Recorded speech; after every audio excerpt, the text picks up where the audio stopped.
하나님 말씀입니다. 로마서 15장 5절로 7절까지의 말씀입니다. 하나님의 말씀 로마서 15장 5절로 7절 말씀.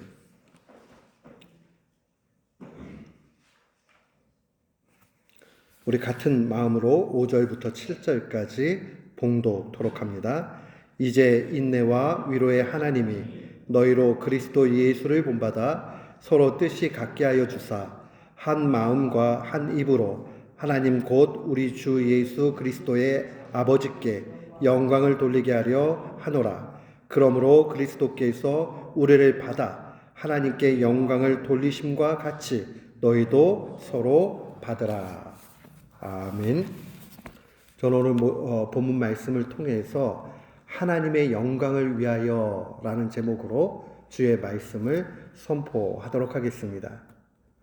우리 한국의 선교 역사 초반에 보면 많은 미국 선교사님들이 나오는데 그 중에 한 분이 사무엘 마펫이라는 분입니다. 이 사무엘 마펫 박사가 26살에 조선 땅에 도착을 합니다. 그리고 평양에 가게 되죠. 그의 나이가 26살이었어요. 그리고 나서 이제 신학생들을 교육해야 되겠다 해가지고 최초의 장로교 신학교인 평양 장로의 신학교를 1901년에 학교를 창립을 하죠. 그러다가 열심히 복음 전도 활동을 이분이 하셨어요.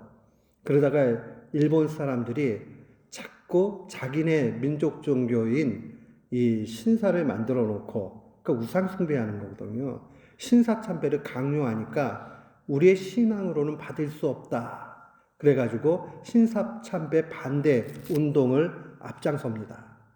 그렇게 하다가 이 분이 미국 분이니까 사법적인 그런 조치를 일본이 하지는 않지만 추방령을 내려요.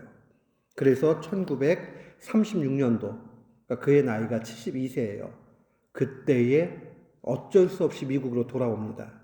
그리고 본인은 이제 마음속에 생각할 때에 언젠가는 다시 조선 땅, 그때는 조선이었죠. 한국 땅으로 돌아가야 되겠다. 이 생각을 갖습니다. 그러나 하나님께서 3년 후에 그를 천국으로 인도하셨고, 이제 많은 그 사무엘 마펫 박사를 사랑했던 목회자들, 성도들이 그분의 신앙과 그분의 덕을 기리고자 이 동상을 만들려고 그렇게 했습니다. 그러니까 그 당시만 해도 동상을 만드는 거는 익숙한 일이 아니었어요. 마치 우상 숭배하는 것 같은 그런 생각들을 많이 갖고 있었습니다. 그때에 아주 유명한 평양의 최건능 목사님이라는 분이 계십니다. 근데 이분이 이런 이야기를 하셨어요. 나는 마펫 박사님을 존경하고 사랑합니다. 그러나 만일 여러분들이 그분의 동상을 만든다면 저는 그것을 때려 부수겠습니다. 되게 강하게 이야기했어요. 때려 부시겠다.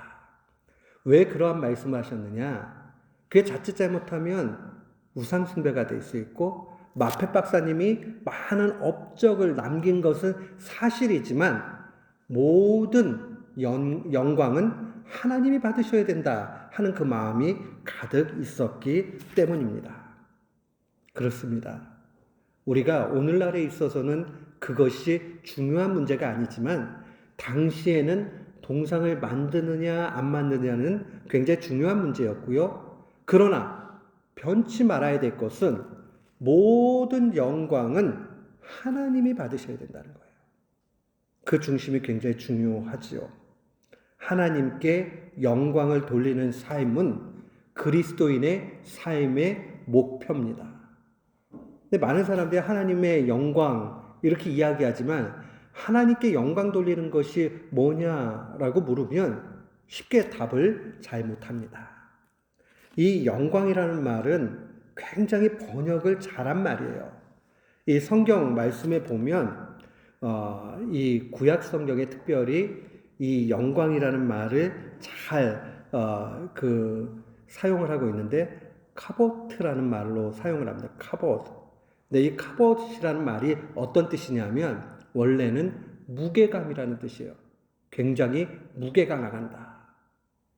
우리 보통 사람들이 이야기할 때 한국말에서 그 사람 참 진득하니 무게가 있어. 그러면 굉장히 칭찬하는 말이잖아요. 그 사람의 자리는 굉장히 비중 있는 자리야. 이런 말도 다 어떤 뜻이에요? 중요한 자리고 굉장히 의미 있는 자리다라고 그렇게 이야기할 때에 영광이라는 말이 그런 의미를 가지고 있습니다. 영광은 빛이라는 뜻이지만 그 빛이 상징하는 바는 얼마나 중요하냐 이것을 나타냅니다. 그러니까 하나님께 영광 돌리는 삶이라는 것은 쉽게 이야기하면 하나님만이 드러나는 삶을 의미합니다. 우리가 조금 잘하는 거 있을 수 있지요. 우리가 내세울 만한 거 있을 수 있어요. 그러나 우리가 나타나는 것이 아니라 하나님이 드러나는 것. 그래서 모든 사람들이 바라볼 때에 야, 과연 하나님이 높으시구나 하는 것을 알게끔 하는 것. 그게 바로 하나님께 영광 돌리는 삶이다 라는 것을 기억해야 됩니다. 모든 신자는 다양한 직업 가운데 부름을 받습니다. 저 같은 목사도 있고 또 어떤 분들은 직장인도 있고 선생님도 있고 학생들은 공부하는 직분을 가지고 있고 각기 다 달라요. 그런데 이 일들 가운데 우리가 목표를 세워야 되는 것은 이걸 통해서 내가 드러나는 것이 아니라 하나님이 드러나야 된다. 좀 더 엄하게 이야기하면 하나님만이 나타나야 된다. 이게 왜 그렇게 중요하냐?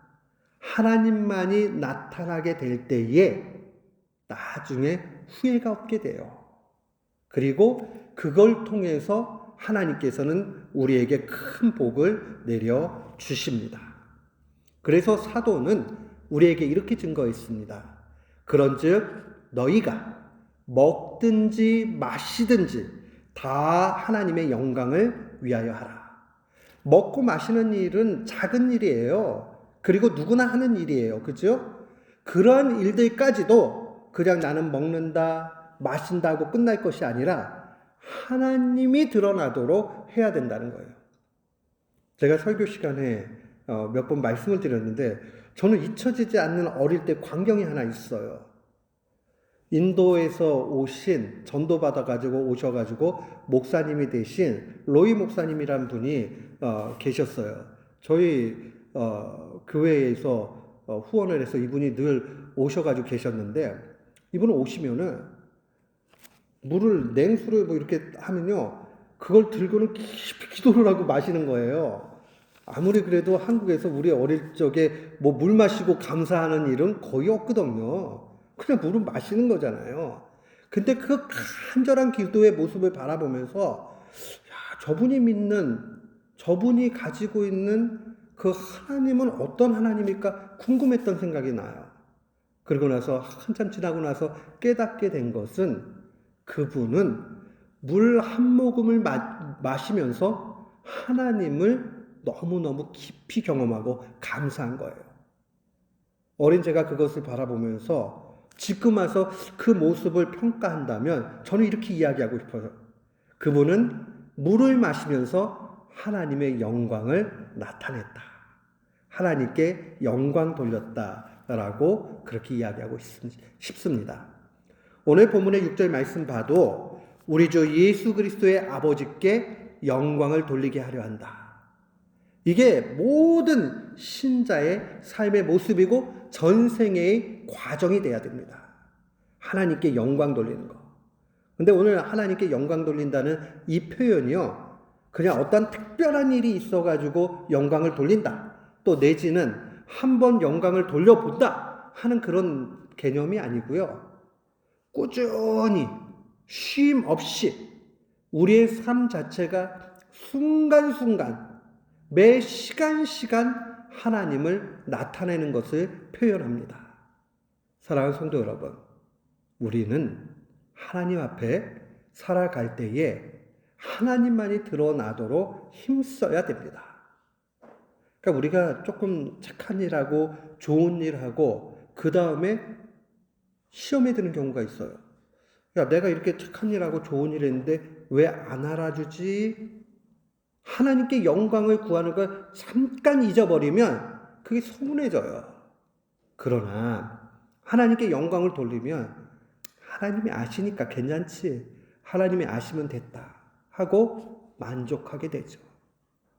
우리가 교회의 일원으로 열심히 섬기다 보면 이런 일들을 많이 경험합니다.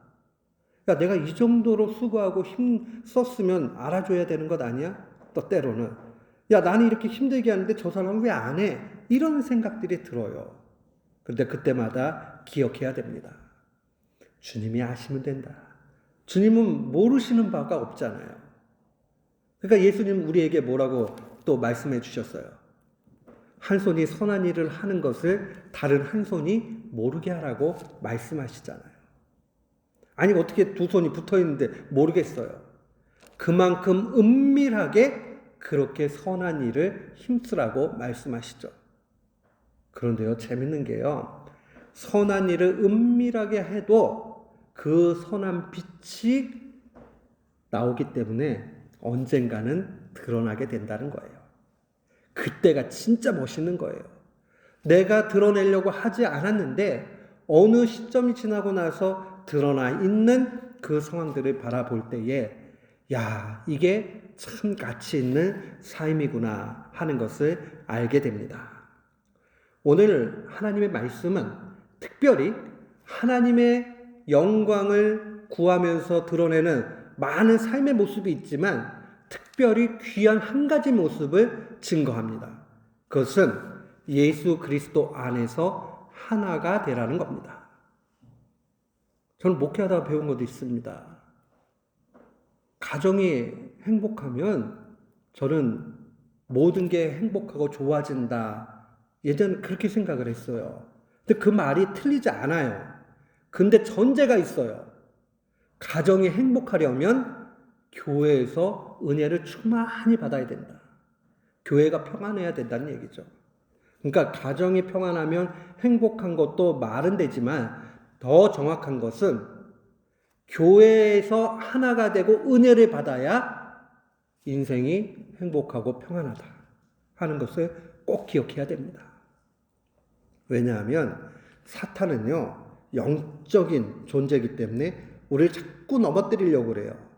그래서 은혜를 받지 않으면 우리 속에서 악한 쓴뿌리들이 막 솟아나가지고 말도 밉게 하고 강하게 하고 아프게 하고 오해하고 미워하고. 그러나 주님 안에 은혜를 충만히 받게 되면 나쁜 것도 주님께서 마음을 바꿔주시죠. 꼭 그러지 않았을 거야. 좋은 쪽으로 생각하고 자꾸 마음을 하나로 모아주게 된다는 것을 기억해야 됩니다. 하나 되는 일은 하나님의 일이고 분열하는 것, 나눠지는 일은 사탄의 일이라는 것을 꼭 기억해야 돼요. 제가 목회하다가 또 배운 게 있어요. 보니까 되는 가정과 되지 않는 가정의 차이가 있더라고요. 어려움은 어느 가정이나 다 있어요. 어느 교회나 다 있어요. 어떤 사람이나 다 있어요. 그런데 그 어려움을 만났을 때에 한 마음이 되는 가정은 분명히 그 어려움을 극복하고 마음이 분열되면 거기에 문제가 생깁니다. 충격을 받은 사건이 하나 있습니다. 어느 날 어느 교인 한 분이 더 이상 교회를 안 나오겠다라고 얘기했습니다. 목사로서는 굉장히 마음이 아프고 힘들지요.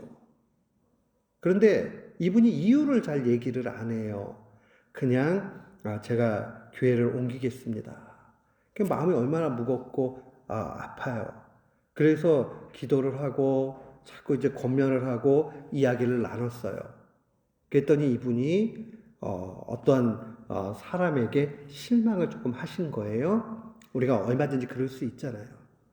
근데 이 이야기를 같이 기도하는 팀에서 이야기를 했습니다. 그런데 거기에서 제가 충격을 받았죠. 그 그 멤버 중에 한 분이 저한테 질문합니다. 저는 아니죠? 이렇게 얘기하더라고요. 그분이 아니었어요. 그래서 예, 아닙니다. 그랬더니 그 다음 얘기가 그럼 됐습니다. 그러니까 자기하고 그분하고 약간 어려움이 있었는데 그것 때문이 아니었다면 자기는 상관없다 이렇게 얘기하는 거예요.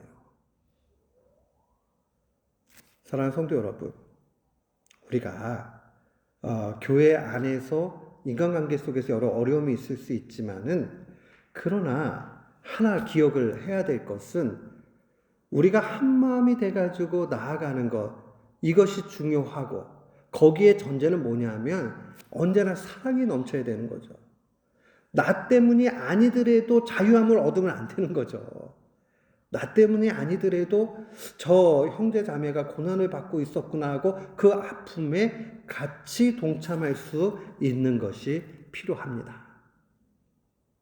어려움은 피할 수 없습니다. 고난과 환난은 시험은 우리 가운데 언제나 있습니다. 사랑해서 가정을 이뤄도 가정 안에도 있을 수 있습니다. 그러나 한 마음이 되어질 때, 주님 안에서 하나가 되어질 때 우리는 넉넉히 이기게 됩니다. 오늘 이 사실을 기억하고 결단을 내려야 되겠습니다. 우리 어떻게 하면 하나가 될 수 있겠습니까? 마음이 나눠지지 않고 하나가 되고 행복하게 신앙 가운데 살아갈 수 있겠습니까? 먼저 기억을 해야 되는 것은 성령님께 하나가 되게 해달라고 간절히 기도해야 됩니다. 오늘 5절 말씀에 보니까 인내와 위로의 하나님께서 서로 뜻이 같게 하여 주신다라고 증거합니다. 우리가 하나가 될 수 있는 것은 우리의 노력이나 우리의 수행이나 고행이나 훈련이나 이런 거 가지고 하나 되는 것 아니라는 거예요. 우리가 하나가 될 수 있는 첫 근거는 위로의 하나님, 인내의 그 하나님이 하나가 되게 만들어 주신다는 거예요. 가정도 마찬가지고 모든 인간관계가 똑같아요. 친구와의 관계도 마찬가지고 자녀와의 관계도 마찬가지고 형제 자매의 관계도 다 마찬가지입니다. 인내와 위로의 하나님께서 하나로 인도해 주신다. 여기 본문에 인내와 위로의 하나님이라는 것은 성령님을 표현하는 말입니다. 성령님은 인내와 위로의 하나님입니다. 우리가 환난 가운데 있을 때에 어려움 중에 있을 때 끝까지 참을 수 있게 하시는 분이 성령님입니다. 우리가 낙심하고 실망하고 좌절하고 정말 힘들다 할 때 우리 옆에서 위로해 주시는 분이 바로 성령님이십니다. 그래서 원래 예수님 보혜사잖아요. 보혜사라는 말이 옆에서 나를 변호해 주고 위로해 주시는 분, 나를 편하게 해 주시는 분, 그런 뜻을 가지고 있어요. 근데 예수님께서 하늘로 올라가시면서 내가 또 다른 보혜사를 보내주겠다. 또 다른 보혜사는 성령님을 얘기하는 거예요. 성령님이 언제나 우리와 함께 계시지요. 그 성령님은 우리를 인내하게 하시고 우리에게 위로해 주시고 거기 보면 아주 영어로는 좋은 말로 번역을 해놨어요. 어떤 성경에는 컴포터라고 번역도 했지만 어떤 부분은 카운슬러라고 그렇게 번역을 했어요. 우리가 지혜자의 조언을 들으면 힘을 얻게 됩니다. 근데 최고의 지혜자가 누구냐? 하나님이세요.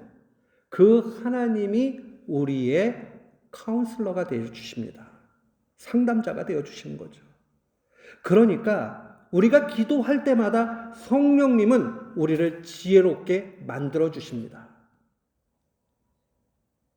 저는 교회 안에서 정규 학력과 상관없이 학교 얼마만큼 다닌 것과 상관없이 지혜로운 분들을 정말 많이 만났습니다. 옛날에는 시절이 어려우니까 많이 못 배운 분들 계시죠. 그러나 하나님 앞에 열심히 기도하고 말씀 보고 하는 분들 가운데서 그 누구보다도 뛰어난 판단력과 지혜와 그 가운데 바른 길을 가는 것을 봤습니다. 깨달았어요. 성경이 사람을 가장 똑똑하게 만든다. 하나님께 기도하는 사람을 그 누구도 이길 수 없다. 그러니까 기도 열심히 하고요. 말씀을 사모하는 사람이 지혜자로 나아가는 거예요. 왜요? 옆에서 성령님이 알려주시니까요. 그 성령님이 우리의 마음도 바꿔주십니다. 우리를 새롭게 해주십니다. 보세요. 내가 부정적으로 생각하고 악하게 생각하고 막 이렇게 해가지고 살면 손해보는 건 자기 자신이에요. 성령님을 모르면 세상 사람들을 어떻게 가르치느냐? 자꾸 긍정적으로 생각하세요. 그리고 자꾸 적극적으로 생각하세요. 옛날에 지난 40-50년 동안 이 교회를 중심으로 세속적인 철학이 들어와가지고 가르쳤던 메시지가 그거예요. 오늘날에도 그렇게 미국 안에서 가르치는 경우 많습니다. 긍정의 힘, 긍정적으로 생각하면 다 좋게 된다.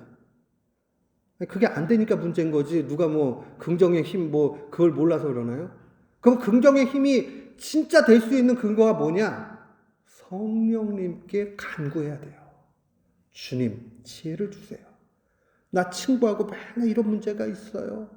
나 가정에서 내 마음은 아내한테, 남편한테 잘해주고 싶은데 이게 잘 안 돼요. 나 자식들하고 열심히 그 교육시키려고 힘쓰고 그랬는데 이 녀석들이 크고 나니까는 말도 잘 안 통해요. 괜찮아요. 하나님께 기도하세요. 성령님께 간구하세요. 언어도 문화도 초월해 계신 진정한 그 하나님께서 우리를 지혜롭게 해주시고 그 가운데 은혜를 베풀어 주십니다. 그러면 어느 순간에 하나가 되고 있는 것을 발견하게 돼요. 기독교 신앙은 특이합니다. 마치 어린아이가 성장하긴 성장하는데 밤새 훌쩍 크는데 언제 크는지는 모르잖아요. 우리도요. 진짜는 그래요. 우리가 기도할 때에 이거 뭐 기도한다고 뭐가 되겠어? 처음엔 그럴지 모르지만 진심으로 간절히 주님 앞에 간구하면 하나의 마음으로 이끌어 주십니다.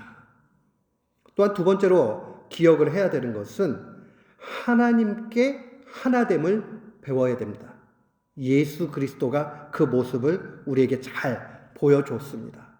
오늘 5절 말씀에 보니까 너희로 예수 그리스도를 본받아 예수 그리스도를 따라서 우리로 하여금 하나가 되도록 인도해 주신다. 요한복음 17장에 보면요.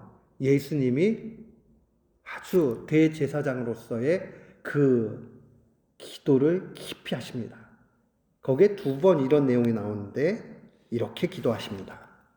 아버지여, 아버지와 내가 하나인 것처럼 그들도 신자들을 얘기해요. 신자들도 하나가 되게 하옵소서. 하나가 되는 것은 해도 되고 안 해도 되는 문제가 아니에요. 반드시 해야 되는 문제예요. 왜요? 하나가 안 되면 분열이 일어나거든요. 그러면 사탄이 틈타게 되고 불행하게 돼 있습니다.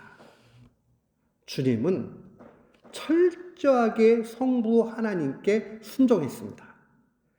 여러분, 사랑하는 성도 여러분, 예수님이 하나님이라는 사실을 우리는 잘 알고 있습니다. 그러니까 성부 하나님과 예수님은 동등하신 분이에요. 그러나 이 땅 가운데 육신을 입고 오셨을 때에 성자 예수님께서 성부 하나님께 죽기까지 복종하셨다는 것을 기억해야 됩니다. 그 절정이 어디에 나타납니까? 십자가에 죽으십니다. 십자가에 죽으십니다. 우리가요, 내가 할 수 없는 것을 어쩔 수 없이 싫어도 해야 될 때라 할 얘기가 없어요. 그런데 내가 그냥 나 하기 싫어요. 그리고 안 해도 되는 문제인데 내가 고생되지만 하는 것은 굉장히 힘든 일입니다. 한국의 순교자 가운데 주기철 목사님 계시는데 이 주기철 목사님께서 이런 이야기를 했어요. 내 입술로 하나님을 한 번만 부인하면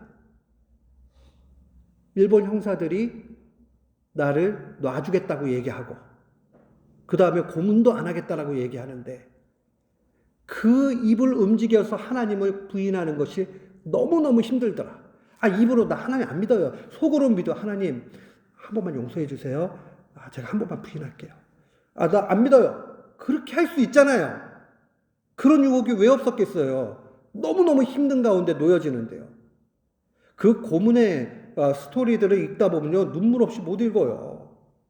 손톱 사이에다가 막 바늘을 찔러 놓고, 모욕을 주고, 채찍을 가하고, 잠을 안 재우고, 물을 먹이고, 그 보면 얼마나 고통스러운지 몰라요. 그런데 입만 한번 얘기하면 돼요. 나 하나님 안 믿어요. 근데 할 수 있는데 안 하려니까 너무 힘들더라. 우리 주님은요, 하나님이시기 때문에 그 십자가의 곤욕을 안 당하셔도 됐어요. 그러나 성부께 철저하게 순종하며 나아갔다는 것을 기억해야 됩니다. 우리도 마찬가지죠. 하나가 되기 위해서 어떻게 해야 되느냐? 그리스도 안에서 하나가 돼야 되기 때문에 언제나 하나님 뜻에 순종하기를 작정해야 됩니다. 우리 주님께서 그렇게 하실 것 같이. 그래서 주님께서요, 야, 화내는 거 하루 넘기지 마. 그러면 너무너무 화나는 일이 생겨도 주님이 그렇게 명령하셨지. 주님, 나로서는 안 되는데 좀 도와주세요. 하루 넘기지 않게 해주세요. 그러면 어느 순간에 하나님께서 그 마음에 평안함을 주세요. 또 무엇을 입을까 먹을까 마실까 염려하지 말라. 자꾸 걱정이 들어요. 염려하지 말라고 그랬지. 주님, 염려하지 말라고 하셨고 오늘의 염려는 오늘로 족한 거니까 내일 거 염려하지 않게 해주십시오. 한번 간구해 보세요. 하나님께서 우리의 마음을 그렇게 이끌어 가십니다. 오늘 그 사실을 기억을 해야 돼요. 마지막으로 우리가 어떻게 하나가 될 수 있느냐? 서로 이해하고 용납해야 됩니다. 오늘 7절 말씀 보십시오. 그러므로 그리스도께서 우리를 받았다라는 말은 우리를 용납했다, 이해해줬다 이런 뜻이에요. 그리스도께서 우리를 받아주심, 그래서 하나님께 영광을 돌리심과 같이 너희도 서로 받으라. 받으라라는 말은 용납하고 이해하다. 그런 의미예요. 이 용납한다라는 이 뜻은 되게 재밌어요. 원래 헬라어 쓰여진 그 단어대로 보면요, 누구누구 편에 선다 그런 뜻을 갖고 있어요. 그러니까요, 어떤 사람이 이해가 안 가는 행동할 때 있잖아요. 그럼 화가 나잖아요. 그것이 내가 피해를 입는 거면 더 화가 나고요. 그때에 저 사람 왜 저렇게 하지? 라고 할 때 주님도 나를 용납해 줬으니까 나도 용납해 줘야 되겠다. 어떻게 해요? 내가 그 사람 입장에 서보는 거예요. 주님, 이해가 잘 안 가지만 저 사람은 왜 저렇게 했을까요? 아무리 생각해도 이해 안 갈 때도 있어요. 그러나 자꾸 그 사람 편에 서가지고 있다 보면 이해가 가게 돼요. 저는 제가 이해가 잘 안 가는 일들이 있으면 딴 사람한테 물어봐요. 이런 상황들이 있는데 그 사람은 왜 그렇게 했을까? 나를 설득해달라고 그런 얘기를 제가 많이 해요. 비난하려고 얘기를 꺼내는 게 아니라 제가 경험한 건 제한적이고 제 가치관이라는 것도 제한적이잖아요. 그러니까 그 사람 편에 서고자 하는데 혼자 생각해가지고는 잘 안 되니까 다른 사람한테 물어보는 거예요. 그 사람은 왜 그렇게 했을까요? 이런 상황에. 그러면 종종은 사람들이 그분은 아마도 이런 생각에 이렇게 하지 않았을까요? 라고 얘기해 줄 때가 있어요. 그럼 그걸 가만히 생각하다 보면 그럴 수도 있겠다 하는 생각이 들어요. 자꾸 그 사람 편에 서게 되면 그 가운데 용납함이 생깁니다. 예수님은 우리를 어떻게 용납해 주셨어요? 로마서에 보니까 우리가 죄인 되었을 때에 우리를 받아주셨다. 우리가 의롭게 된 다음에 우리를 받아주신 게 아니고요. 우리가 맨날 죄 짓고 못되고 가망 없고 소망 없고 그 사람들이 바라봤을 때에 아유 저 사람 안 돼. 그런 상황에서 우리를 받아주셨다는 것을 기억해야 됩니다. 우리를 용납해 주신 주님을 바라보면서 우리도 모든 사람을 용납해야 됩니다. 사랑하는 성도 여러분, 교회 안에 있으면 더더욱 그렇습니다. 교회 안에 있으면 용납하는 것이 우리의 모습 가운데 나타나야 됩니다. 그것을 우리는 사랑이라고 이야기하죠. 고린도전서 13장에 나와 있는 사랑장에 사랑은 모든 것 참고 모든 것 믿고 모든 것 바라고 모든 것을 견딘다. 이게 뭘 얘기하는 거예요? 아주 단순해요. 사랑이라는 거는요. 그냥 있는 모습 그대로 받아들이는 것이다 라는 뜻입니다. 이렇게 될 때에 우리는 비로소 하나가 될 수 있고 그런 가운데 우리는 하나님께 모든 영광을 돌리게 됩니다. 우리 교회는 하나가 되어야 되겠습니다. 우리 교회가 하나가 되는 걸 통해서 이 땅에 있는 많은 하나님의 건강한 교회들과 하나가 되어야 되겠습니다. 그러니까 우리 교회도 잘 돼야 되고 다른 교회도 잘 돼야 됩니다. 언제나 그 가운데 한 마음이 되어야 됩니다. 오늘 이 사실을 기억하고 주님 안에서 언제나 주님의 영광을 구하는 귀한 교우들 되시기를 주의 이름으로 축원합니다. 아멘.